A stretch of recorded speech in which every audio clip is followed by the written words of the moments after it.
33講周易第11篇太，地上天下交會開展上，地天太坤上田下，太小往大來吉亨。初九拔茅寓以其會貞吉。九二包方用縫合不下為貧王，得上於中行。九三無平不卑，無往不復，奸精無咎，勿須其夫，於食有福。六四偏偏不富以其鄰，不介夫。六五繼月繼妹，以子元吉。上六臣服於王，勿用師，自邑到命，正倫。地天太田上坤下，解作地天太，地天上地下天上，唔係指天翻地覆，天地倒轉啦。地頭運團初開嘅時候，物質混雜，屬於地嘅物質喺上，而天嘅物質在下。物質依屬性轉移，屬地者落下，屬天者升上，最後定於應該嘅位置，過程多樣變化，造就無窮嘅生機。太呢個字正合此意。金文大船嘅造型係兩隻大手以共同製造，兩大手持五者大木棒，大水流，意思係大水流上泛濫成災，應恰當治理，轉化成水利。周易太篇提出修改調整亂局，需經過交會開展4個階段：一互相交流，二聚集會合，三得機開啓，四成就展現。太小往大來吉亨。甲骨文嘅意思係解作交會開展需具備4個條件：一可用嘅數目不大，只得幾許；二資源上有限，故致勿急進；二做事如奉王命進行，以所做因重要同有意義，所以要小心謹慎；三計劃範圍廣闊，以備多個方案。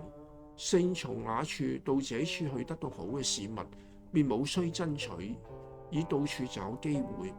所以太嘅大意就係整頓亂局，掌握機遇，趁機發展。不過情況尚未明，得失難料，所以切勿急進，應降實務，多籌謀，覓機會啦。初九拔戶寓以其會貞吉。甲骨文嘅意思係解作除去災害，如清理野草，要移除牽連嘅根，按照展示收集，預計得到好嘅成果。意思係進行交會開展，必先除惡務盡，肯定依指示全部處理，才會有好成果嘅。例正初九，莊公平變，斬草除根，設計解除，務求根治。鄭莊公出賊，身事難產，其母武姜因受苦亦極憎惡莊公，欲改立其弟共叔段不果，於是與共叔段密謀篡位啦。鄭莊公奸位後，共叔段並不收斂，勤臣力勸莊公趁早採取行動。莊公若無其事，想引蛇出洞罷了。到共叔段若武姜作內應奪位，莊公先至出手攻打共叔段嘅京城，共叔段兵敗逃亡，武姜亦被流放。多年貿易部署，一下子連根拔起。良謀一，解決問題必先把自身基礎做好，有錯徹底改革，最後大小禍害都應該係斬草除根。九二，包方用縫合，北下為貧，王德上於中行。甲骨文嘅意思係解作一，刨瓜內部可以挖空，以盛載人或者物。呢啲咁嘅工具雖不理想，但亦都能夠幫助渡過水流。意思係善用事物，某程度上解決問題，亦都係好事嘅。二，因為不空閒而忘記嘅結盟好友，冇用到佢哋嘅好處，以太忙而忽略咗好友們嘅專長可相助，所以應與朋友保持聯繫，有需要便用得人着了。三，如發展有限，只限一定範圍，也不妨進行。交會開展有重要嘅守則：一，得到相助會帶來轉機；二，切勿遺忘有才幹嘅人；三，發展不超出自己嘅能力。例證九二，宣公濫捕，誤勿慮事，人失分寸，玩物喪志。老孫公喺泗水捕魚，毫無節制濫捕，更不想回朝理政。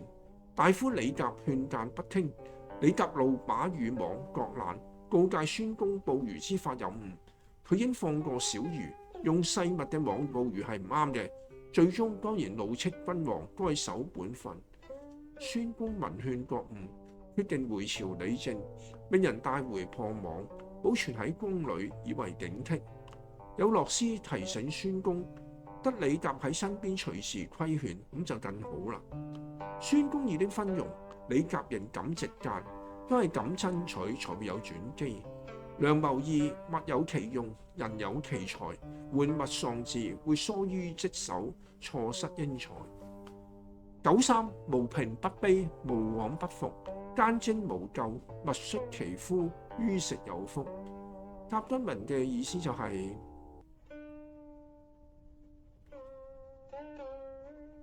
解作交會開展，應抱以下嘅心態：一、地勢不會沒有不高不低，只係現在未見到斜坡。如地理環境同人西眾遇，有好多種情況，現未見到，難保不會遇上。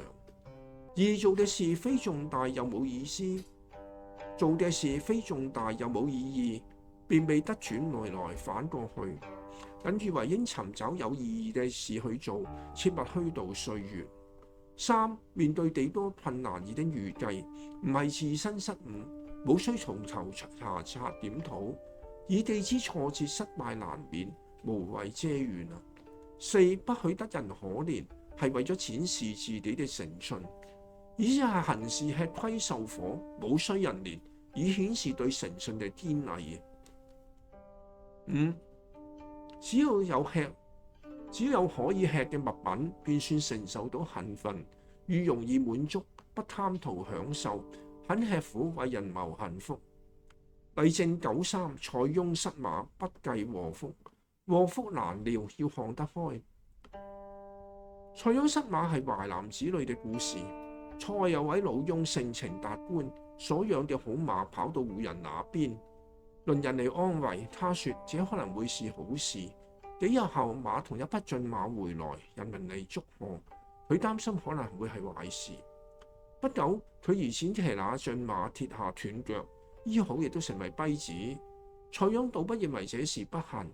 後來邊塞發生戰爭，出征嘅青年好多都戰死，塞翁兒子因為殘廢不用入伍，得以保存性命。良謀三，人生在世，喜樂得失在所難免，未能逃避。既已如此，若非己錯，無謂怨艾，淡然處之，自困受成，反失良機。六四，偏偏不富以其鄰，不戒以夫。甲骨文嘅意思就係、解作交會開展，發展若咗快速成功，應要提防。一、未得把家中嘅大量財物展示相近嘅人，以擁有成就同財物，勿向人炫耀，免招妒忌。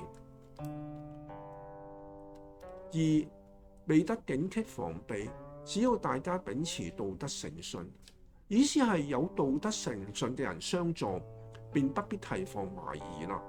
例證六四，大樹將軍最得人心，不怕吃虧，反會多福。王莽散控，劉秀起兵討伐，大將馮夷係佢嘅得力助手，兩人同心協力，患難與共。馮夷才智過人，屢立奇功，為人謙虛，不愛炫耀。路上與諸將相遇，必定禮讓，戰勝慶祝。諸將都愛論功誇戰績，馮夷卻伏在一大樹下，不言自飲，都他有大樹將軍之稱。佢常把戰功轉贈其他將士同下屬，因此甚得人愛戴。破邯鄲後要再編軍隊，好多軍士都願追隨其麾下。其後馮夷破匈奴，定河北，敗李悝，助劉秀為帝。馮夷謙遜又不計較自身利益，贏得將士盡忠，助他成就大事。良謀四，識轉變才會成功快速發展，知收斂以免招人妒忌破壞。大德秉承慈信，便不容懷疑顧慮，不過亦需防人不仁。下一檔會繼續解說餘下的泰，並引用3個現代史實演繹泰嘅良謀。下一檔見啦。